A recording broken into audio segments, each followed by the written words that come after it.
I think no matter who the listener is, there's a nonprofit that they can connect with and or could help them, and that could be for a truly that's the benefit of like the sector, right? There's something for everyone. Right. And so if somebody needs assistance or is having a hard time or is on a fixed income and inflation is having them make hard decisions, there are organizations and or programs either because of the zip code or the age of the recipient for them. And so if anybody that has any unfulfilled part of their life, I would say that there's a nonprofit that can help them. And one of the best front doors to start exploring what that looks like is to call 211, and that's Hands On is the organization, and that could be, again, the referral to a pantry.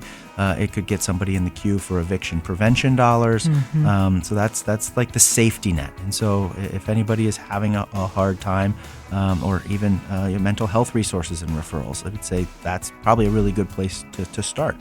If somebody has surplus time on their hands and they want to give back and they know that they care about X, Y, or Z, I'd encourage that they go to columbusfoundation.org, to the Giving Store, which can be searched by keyword. And so that keyword, based on the last question, could be youth philanthropy, or it could be grandparents, or it could be intellectual disabilities.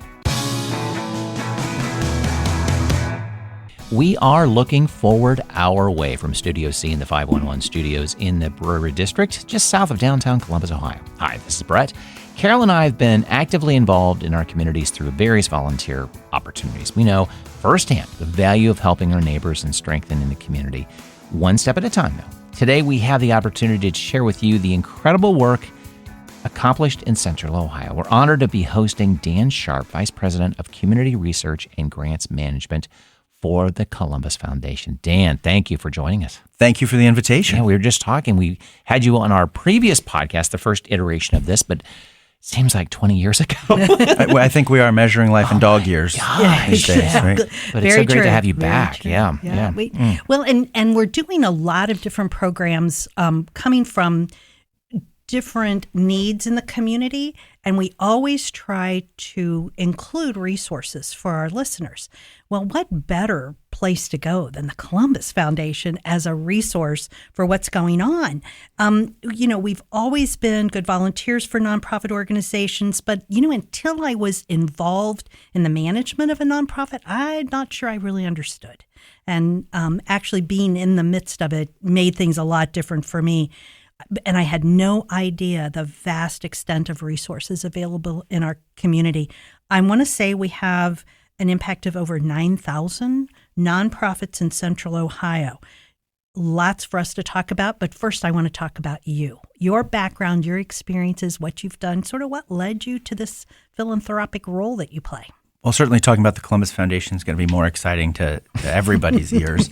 And I feel very fortunate to be in the position that I am and see it as a stewardship role for our community. The Columbus Foundation has been around for almost 80 years and has many more bright years ahead of it serving Central Ohio. I'm also passionate about the mission because I born and raised in Central Ohio.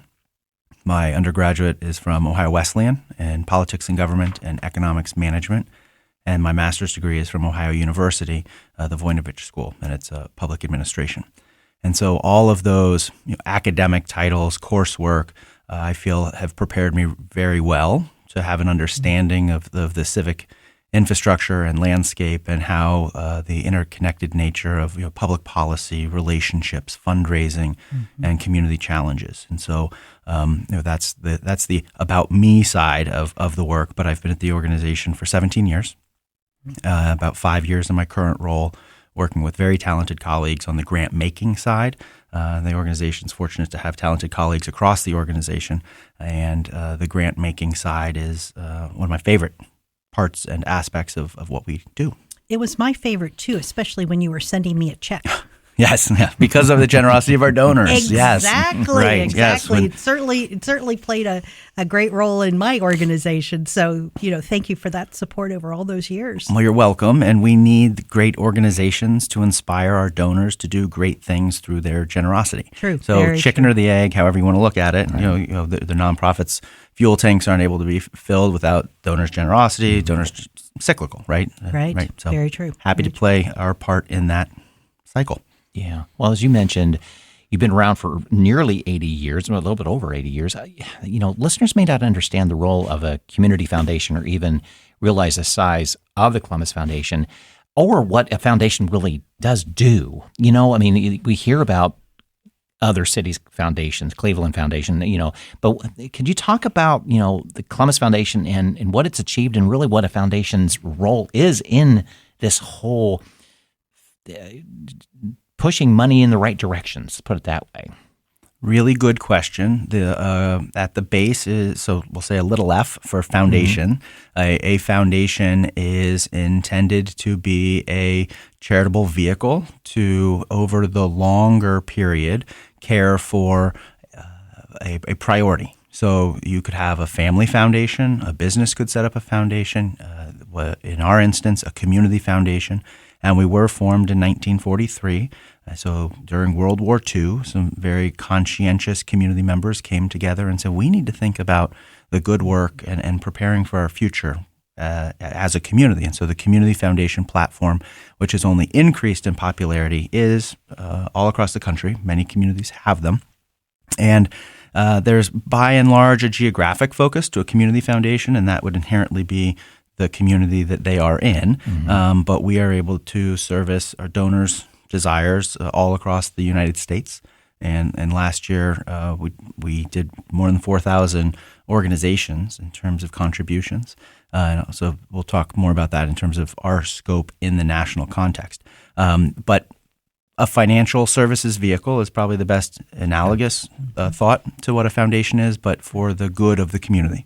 And because of the generosity of Central Ohio and that longevity that we've had, we are by asset size within the top 10 in the nation. We have over $3 billion under management, and that certainly affords us to dispense dollars through grant making and at donor direction, whether their donors are deceased or are actively engaged in their philanthropy. We're able to serve them through a variety of vehicles under our roof, and that's exciting too. I can get too philanthropically wonky about some of our products and all of the different ways to do it, and gifts of appreciated stocks or IRA rollover, all these vehicles that are levers, if you will, that are there to be able to be pulled upon to help an individual become a donor and do good in the community.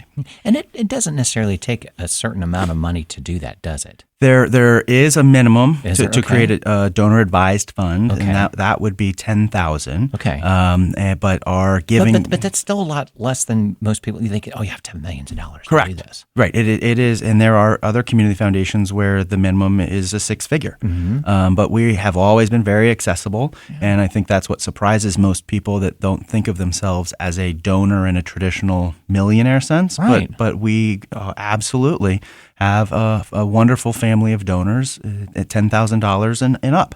Our Giving Store, which is the online catalog of nonprofit organizations, you can give a gift through the Giving Store directly to those organizations for as little as $20 through credit card, Apple Pay, PayPal. Well, and even though the emphasis is on money from donors going to organizations, what I saw with the Columbus Foundation as a resource of information.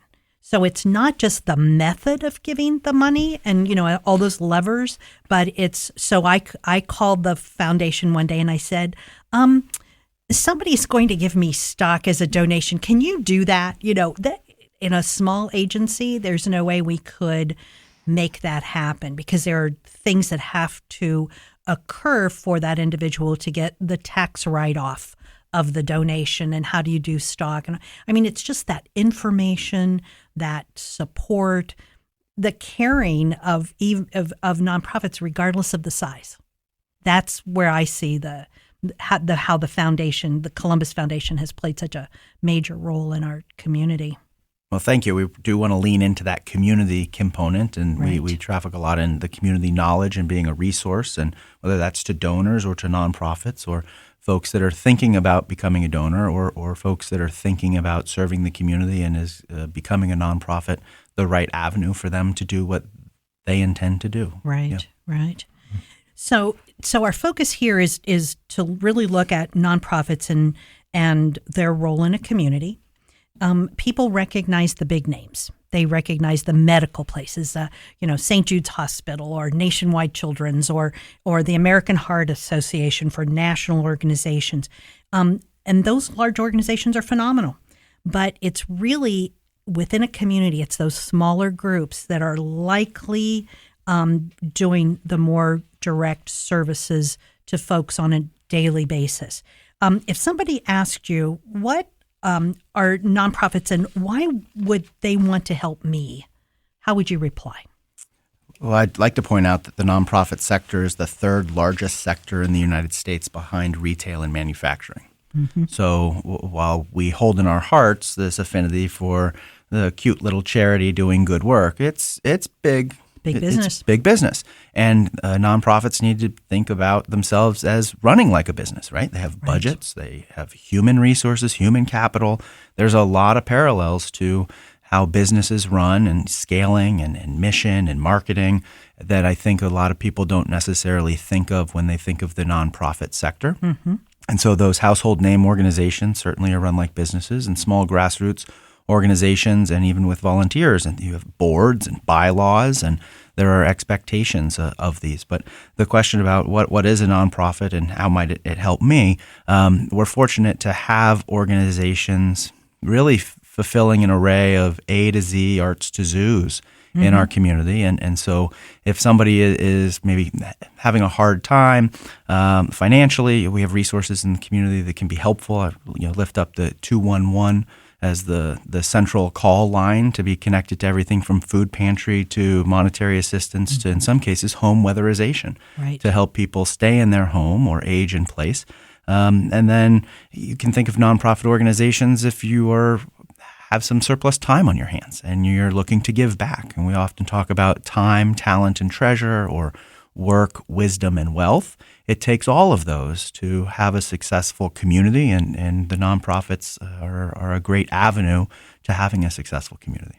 Well, and as you said, nonprofits are businesses. And I think that was the huge lesson I learned as a nonprofit manager. And it's, normally a business makes a widget and sells it, and then they make another widget and they sell it. But in a nonprofit, you make the widget, you give it away, you find some more money so that you can make it again.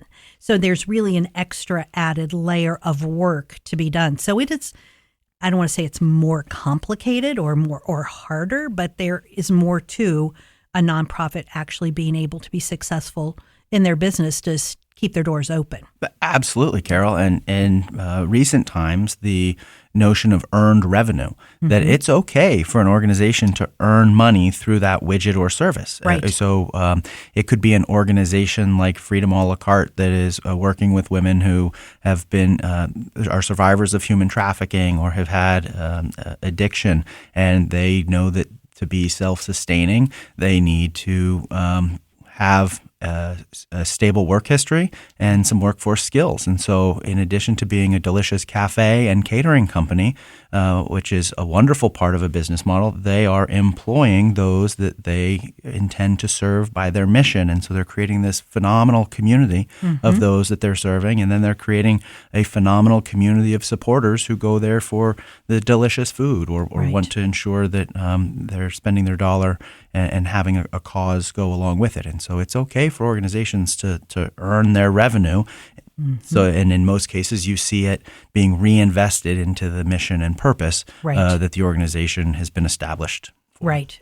And none of the organizations are, sitting on money or giving money away. I mean, it's all going back to making the organization stronger, better, doing more services. Right. And to the notion of sitting on money, it's as a business, it's important for nonprofits to have reserves. Right. The rainy day fund. And more we're having conversations. Over the past year, couple Oh, of my years, goodness. everybody's rainy day fund Right. is gone. And if you didn't have it because maybe board members were of a certain mindset that we need to reinvest everything in the organization or margins or overhead, we're having conversations with donors about the importance of acknowledging that it takes people to run the organization. So of course there's going to be overhead, or of course there's a personnel budget. It's not all going to be in kind and volunteer if you're going to scale or have great breadth and depth. And so having wise plans for reserves is one way that we do help nonprofit organizations, largely through our endowment fund services, but also working with them and connecting them to donors who have an understanding of the importance of what a balance sheet looks like for the organization. Yes. Yeah. Well, I guess I'd forgotten how many nonprofits were in our region. 9,000. That's hard to put your head around. I would even say that's low. Really. If I say, Wow. some count houses of worship, which are our nonprofit status, so that may inflate the number. But to say, not more than 9,000, More than you're 9,000. you're not lying. Right, right. Are we typical in our community of having 9,000 compared to like in Indianapolis?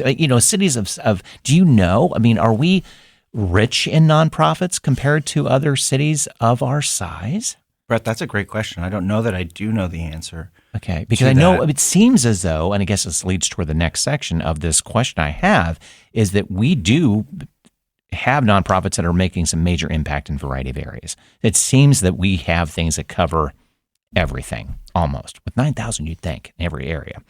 So could you talk about some stories, success stories of things that have happened because those nonprofits exist? That's my favorite part of the job, Yeah. is to talk about those successes and brag on the sector and brag on organizations. And I'm fond of saying A to Z, arts to zoos, and everything in between, because I really do think that's illustrative of how the sector is set up. But in many cases, and there's within the philanthropic field, there's not an argument, but there is a conversation about how many is too many. Does it become competition in the fundraising sphere, or are services being diluted, or are organizations being held back because there's too many? Well, I would prefer to use like the collaboration word over competition.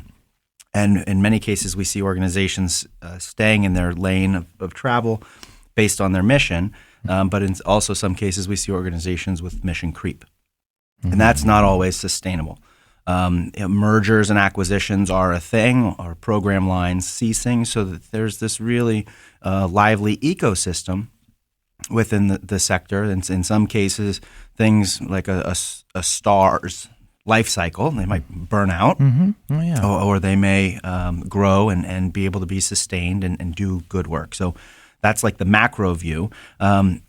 Because we do get to work with so many organizations and we take our responsibility to our donors very seriously, we have some platforms that we utilize to try to share those stories of organizations. And chiefly, I'd say 5 Nonprofits to Watch is one platform of ours, as well as the Columbus Foundation Award, which is given annually, you could kind of say, to a top nonprofit within the year. And most recently, the 5 nonprofits that we had lifted up were Halt Violence, which is working with young men to get them out of the cycle of street violence and gang life. The Martin DePorres Center, which is focused on Latinx families and youth. Muslim Family Services, which provides a lot of the culturally centered community care for individuals. ROOT, which stands for Restoring Our Own Through Transformation, and it's a Black family-led, community-based organization focused on the well-being of maternal health and families. And then Sanctuary Night, which is a newer organization, really on Sullivan Avenue, working with women who are actively being trafficked and ensuring that they know that they are loved and have the resources for physical health, mental health, and everything in between. And then if there's an opportunity for a lifestyle change, Sanctuary Night can be a conduit for that. And then this year's Columbus Foundation Award winner was Directions for Youth and Families. Long over 100 years of service in our community, but through also mergers, acquisitions. It's now currently known as Directions for Youth and Families, and deploys behavioral health, mental health specialists to all corners of our community through a really unique home-based service model to make sure that youth have access to mental health services and counseling, and then they also run summer programming and after school, really wrap around holistic support. And the timing for them was important this year, I feel, to elevate because of all those acute needs of the last 2 years of that age group, that demographic, and the challenges in school, and the spike in youth violence that we've seen. Yeah. And Directions for Youth and Families is in the middle of that, and they're thriving and serving as many as they can. And they're opening a new 20,000 square foot community center off of Kimberly Parkway and Courtright, an area of town that really doesn't have a library branch or a YMCA branch or a lot of community resources, and so they're expanding to uniquely meet and serve families over there. That has got to be one of the most difficult jobs, is to pick those nonprofits to spotlight. It is. It has to, because there has to be so many doing a great job. But exciting, too. But at the same time, yeah. Well, not just for awards like that, but when it comes down to grant making. So even that, one of our recent application pools for capital investments had 4 times the requests than what we had available. And so I'd say 98% of them had great merit and strong organizations. And so saying no is not the fun part of the job, but to get the right grant investment opportunity is what we have to take seriously. And that's why it's a little bit of an art, a little bit of a science, and truly complex. We hope we get it right every time. Right. Oh, yeah, but the work that the foundation has been doing all of these years really can lead you to those good decisions because you know the organizations and you have a feel for what's happening. When I was the director of a nonprofit, I'll bet you a month did not go by in the 11 years I was there that somebody didn't call and say, I want to start my own nonprofit. Can I talk to you about what that's like? And usually my first comment was, no, you don't. I don't think she helped add to that 9,000. No. I'm pretty sure I did not. And it's not that I didn't think that their idea was great, but usually what I would talk to them about is, this is your idea. Now, if you go and look at where these resources are, here are the other 12 nonprofits already doing that. And so I'm not trying to defeat anybody's idea, but I also think it's really important for us to see how we can strengthen the nonprofits we have, as opposed to having, instead of more competition instead of collaboration. And there are ways that we can help and do that. So starting a nonprofit isn't necessarily or even starting a new foundation. I mean, every time there's an issue in our country, somebody's starting a new foundation and based around that issue. There's only so much money that people are going to give. And we can, I don't think we'll ever run out, but it will certainly dilute. So that's my commentary, I guess, in the middle of all of this. So. Well, I think you're seeing donors' habits changing to be responsive to that. Either they're leaning into it because it was a personal cause and they were close to the founder, but then once you get out of that first concentric circle, sometimes the momentum really dissipates. Right. Yeah. Because maybe it was set up in the name of somebody who has been deceased, and it's their family and friends, and it in some cases doesn't live on longer or have the same weight and momentum beyond that inner ring. Right. So going back to the last couple of years, it's been tough. Nonprofits have really suffered, but they have also pivoted. And I was very, very impressed. We recently did a podcast with representatives from New Directions Career Center and Jewish Family Services to talk about what they did during the pandemic to help people who were job seekers, and how that has affected their work and services going forward. You've heard from all of the nonprofits, I'm guessing, as to what they have done in order to pivot and to stay in business over the past few years. Can you give us a little overview of that? I think some of the pivots are here to stay, and it has just drastically changed the way some organizations are doing business. To your point, Carol, not all are back to pre-pandemic budget sizes, head counts, service areas, and in some cases, other organizations have not seen a backing off of the surge. So our eviction numbers are pre-pandemic levels, and that's challenging. Right. Our food pantry and the Mid-Ohio Food Collective food system is still at is higher than the highest point in the pandemic. So the surge has not subsided. And so that's challenging and certainly worth noting and talking about and supporting those organizations that are in the fight and doing the good work. Childcare is another visceral example of what has happened in the pandemic, right? They so shut down. You had to socially distance, which meant these organizations had to reduce their headcount and how many they could serve. The workforce it's documented that is woefully underpaid, which then means revolving door of staff members or hard to retain. And so how do you then get back up to full headcount when we no longer have these ratio restrictions? You can't find people to staff the classrooms, as an example. And then what does that mean to that single mother who relies on childcare to get to her job? And so these are just really, they're not case studies. These are lives. Right. These are organizations, but there are visceral examples.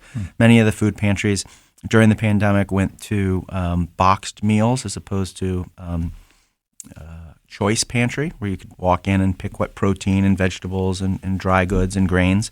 And because of the contactless nature of it, the pantries had to put food in boxes and hand them to cars as they came through for drive-thrus. That worked well, but obviously took away the access to choice, which was challenging. But some pantries have now gone to delivery models to make sure that you can online order for some pantries, and so it very much mirrors the market and what the rest of the world is doing from a delivery standpoint. And so I think some of those pivots are here to stay. Interesting, and that could affect the number of volunteers they need, more or less, depending on how it's set up, but possibly streamline and make it more efficient and better use so that the food is better used. Yep. And organizations are doing a really good job of thinking about efficiencies in all aspects. And so the use of virtual events allows, so we see a lot that are doing hybrid right now because they realize not everybody can make it to the venue at that day and time, but if they live stream it or record it, they can still have their message be shared, and in some cases still monetize it if it's a fundraiser for them, and somebody can still digest the organizational mission at their leisure. So I think that's a pivot that was a necessity, but I think there's an aspect for many organizations that's here to stay. Right. Well, there are also nonprofits that literally support other nonprofits, such as Besa's work in volunteer management and the Human Services Chamber in advocating for nonprofits. Is this a new variety of nonprofit agency, and how do they strengthen philanthropic work? Brett, great question. I think it builds on what we've just talked about in terms of efficiency, organizations' bandwidth and collaboration.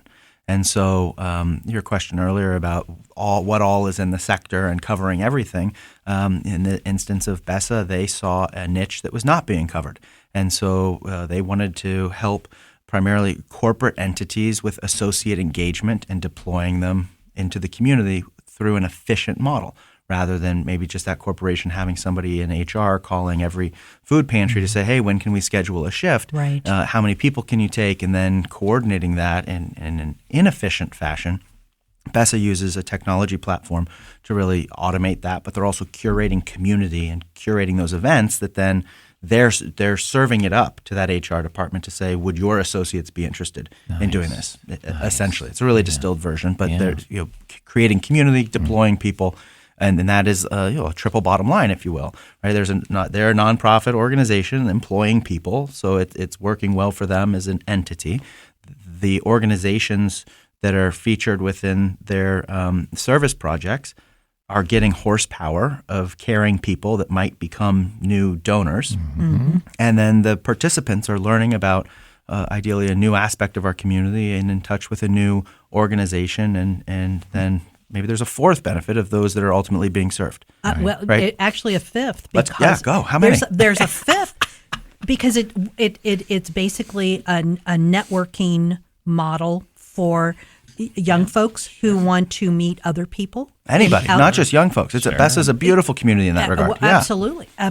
So, I mean, it's an amazing opportunity to hone your professional skills if you're a job seeker. I mean, there's lots and lots of all of that job seeking stuff that falls right in, and it's just a great group. Yes. And Brett, you also asked about the Human Service Chamber.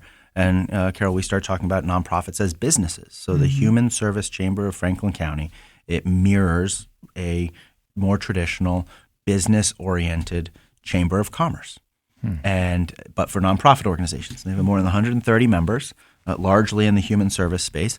And they exist to bring value to their members, those human service agencies, and whether that's aggregating data, whether that's back office services, purchasing power, all of those ROIs. Just like a chamber would exactly for for-profit businesses. Yeah. Exactly. Yeah. So analogous in that sense. And so that's, again, about the collaboration, the bandwidth, and fulfilling an important niche and need in our community. Okay. So I was reading some information recently. The Bank of America did a survey. They were looking to discover who's giving to nonprofits. And they found that younger adults, those under 40, were playing a major role in donations, but they focused on the issues as opposed to focusing on the organizations, which is a little bit of a shift in philanthropic giving. Our nonprofits organizations need community support to meet their mission, but do you provide the various methods that are available for those who wish to support a nonprofit? Is this something that you've seen happen here? Well, the research that you're referencing is in partnership with the Indiana University Lilly School of Philanthropy, which is the gold standard in philanthropic research. And the seminal piece that comes out every year is called Giving USA. Right. And it's just so rich with data on trends, who's giving, who's receiving. So religion is the largest recipient group, and then followed by education and then human services. So those would be the top three gift receiving categories. And so the Bank of America study was looking at those donor trends. And I don't know if tax changes were part of that, but so now the standard deduction amount has been increased. And so many folks are not keeping all of those receipts to the level that they used to or giving to hit that deduction because the ceiling is higher. So I think we're seeing more people especially under that threshold, just being more charitable in general. And so that often does fit into the causes. And then you get into the notion of needing to have trust in who you're giving to. And are you comfortable with the work that they're doing, or because maybe the dollar amount is smaller per se, you are okay parting with it. So there's a lot that's emerging and challenging about giving to causes without organizations, because it all comes down to relationships. Right. And I think from our standpoint as a foundation, we want to be in relationship with our donors, but we also want our donors to have a relationship with the organization so that they can see their dollars at work.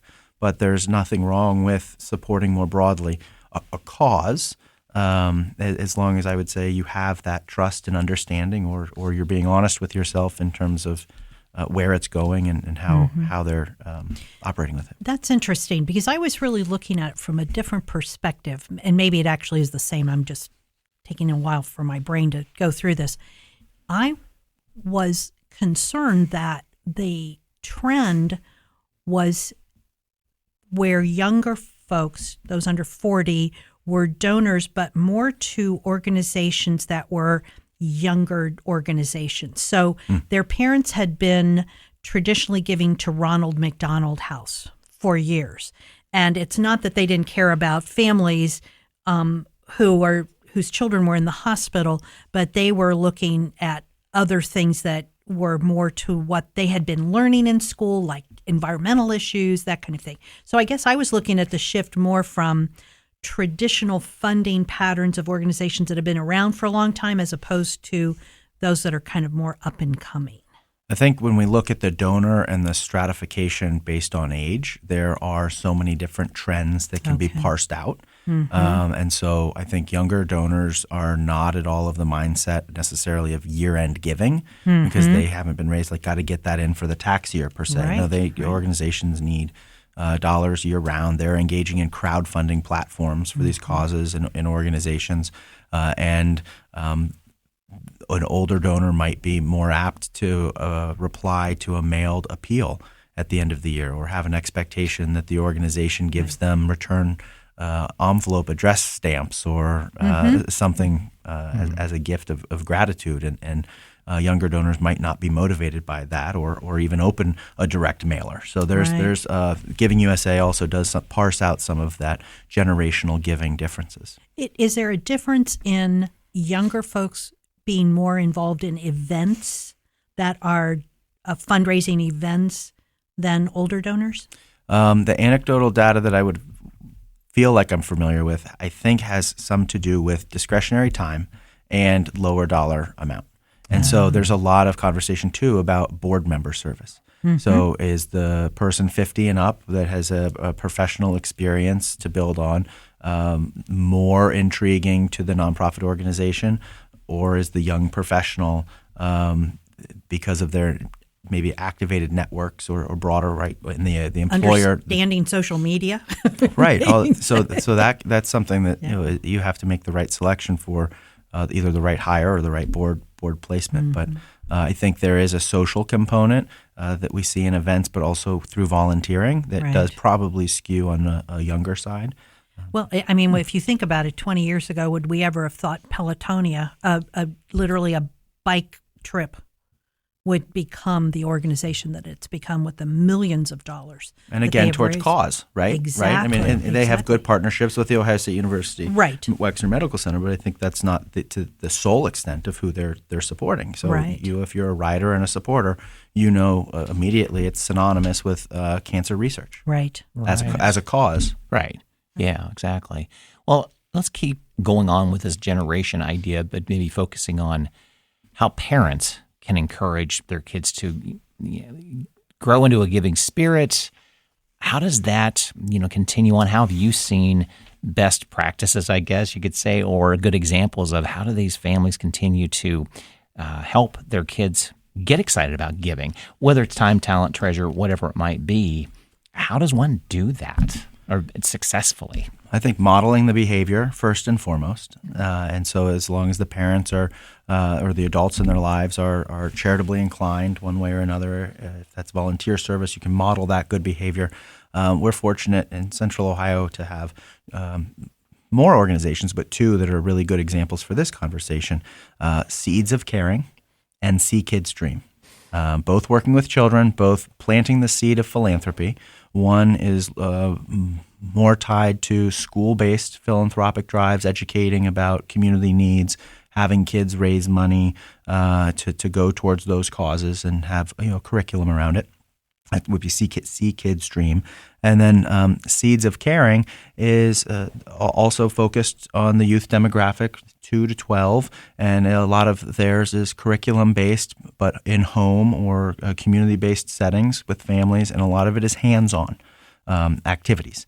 And so, stuffing a Ziploc bag with hand warmers, a bottle of water, a granola bar, an affirming message, and a card that the kids do all of that to hand to somebody that might be standing at a corner, panhandling, or at the end of a freeway ramp. But to make the connection for the kids, Seeds of Caring does has books and worksheets so that kids understand why they're putting things in these bags and who the beneficiaries are going to be. And so those are very visceral, hands-on, educational ways to spread kindness and understand the role of philanthropy. Are those two national organizations? They're both both here? local here. Yep. Here. Yep. Yeah. So we will include that information on our resources sheet, because what great information for parents to have with small kids. And grandparents. My family participates in Seeds of Caring, and they had an activation on International Grandparents' Day. And so that was sensory bags for the developmentally disabled community. And so kids got to play with glitter and slime but how fun. but also wrote cards and did art so that it would just brighten the person's day, and they learned more about a different part of our population. Yeah. Interesting. Nice. Oh my gosh, that's great information. Tan, thank you. when I wrote that question, I wasn't really sure where I was going with it, but I'm excited now. You knew exactly. Come on, you're a pro. My goddaughter has 2 little ones. I'm gonna get them involved. So very cool. So our podcasts always go way too quickly. We just the time that we spend with our guests goes so fast. We really want to give you an opportunity for some words of wisdom to the listeners, suggestions and advice on how to utilize nonprofits for their own needs, but then also how to support nonprofits. Well, thank you for that opportunity. And again, thanks for the invitation for the conversation today. I think no matter who the listener is, there's a nonprofit that they can connect with and or could help them. And that could be for a truly, that's the benefit of like the sector, right? There's something for everyone. Right. And so if somebody needs assistance or is having a hard time or is on a fixed income and inflation is having them make hard decisions, there are organizations and or programs either because of the zip code or the age of the recipient for them. And so if anybody that has any unfulfilled part of their life, I would say that there's a nonprofit that can help them. And one of the best front doors to start exploring what that looks like is to call 211, and that's Hands On is the organization. And that could be, again, the referral to a pantry. It could get somebody in the queue for eviction prevention dollars. So that's like the safety net. And so if anybody is having a hard time or even mental health resources and referrals, I would say that's probably a really good place to start. If somebody has surplus time on their hands and they want to give back and they know that they care about X, Y, or Z, I'd encourage that they go to columbusfoundation.org, to the Giving Store, which can be searched by keyword. And so that keyword, based on the last question, could be youth philanthropy, or it could be grandparents, or it could be intellectual disabilities. And more than 1,200 nonprofits in the 11-county Central Ohio region are listed in there. And so individuals could learn more about those organizations, and perhaps that's how they could spend their discretionary time.